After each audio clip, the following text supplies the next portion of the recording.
Le CERAS est une ONG qui a été créée en 1984 et qui est composée essentiellement dans son bureau d'ingénieurs ou agronomes ou hydrauliciens. Donc elle a toujours une composante eau très forte dans ses projets.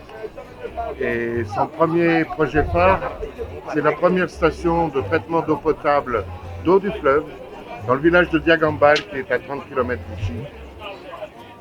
Et cette opération a permis un audit à la fois de l'État sénégalais et de la Banque islamique de développement.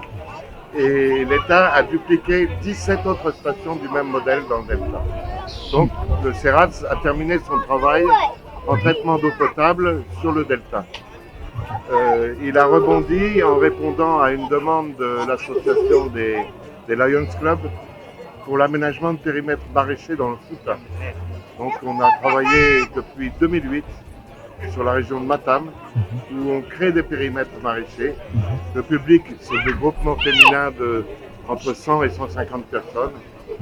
Et on travaille actuellement sur 3 villages que je peux vous nommer, Sintu Garba, Agnamli Doubé et Dungarindio, autour de Tilon. Et le principe est donc d'aménager des planches de maraîchage. Et depuis 4 ans, nous avons eu l'idée de reproduire le type d'agriculture qu'on retrouve dans les oasis sahariennes, c'est-à-dire associer un étage d'arbres fruitiers à l'étage de légumes.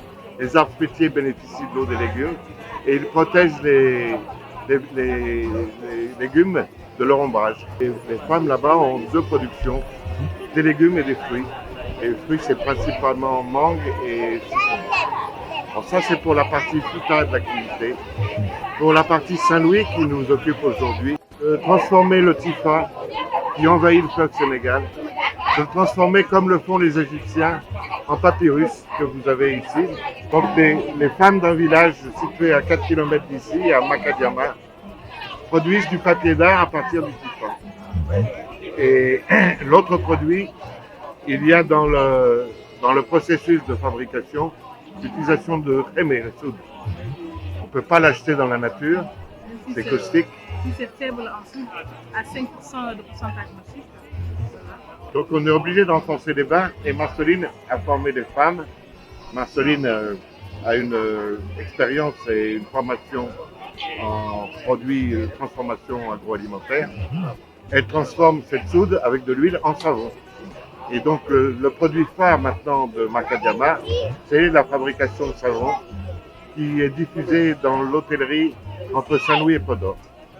Donc le marché de Dakar nous échappe encore, mais les femmes sont bien implantées sur leur marché local du delta du fleuve. On peut répondre déjà par ce qui s'est passé. Il faut créer des réseaux, et des réseaux de confiance. Parce que si vous vous adressez à des commerçants à Dakar, comme ça, de but en blanc, c'est très difficile de recevoir l'argent des ventes. Donc il faut vraiment créer des relations de confiance et ça peut se faire que par des réseaux. Voilà, par des réseaux. Et aussi, je peux dire, si on dit communication, comme les gens ont l'habitude de communiquer ici au Sénégal, il y a les moyens, il y a la finance. Donc la plupart de ces petites structures n'ont pas de moyens côté finance. Donc c'est pourquoi c'est un peu difficile. Elle est à double facette. Je peux m'exprimer en tant qu'Européen. Il y a un grand dynamisme dans l'activité, mais il y a des problèmes de manque de confiance dès qu'on sort d'un noyau familial strict.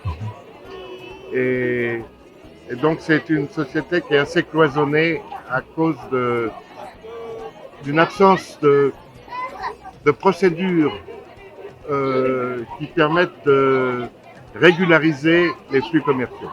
Je pense que c'est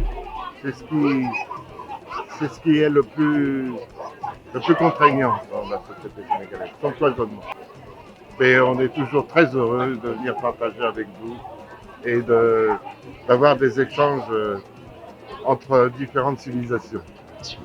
Voilà, moi je peux rajouter, d'abord on va remercier Jean-Jacques Bacar qui nous a permis de venir là.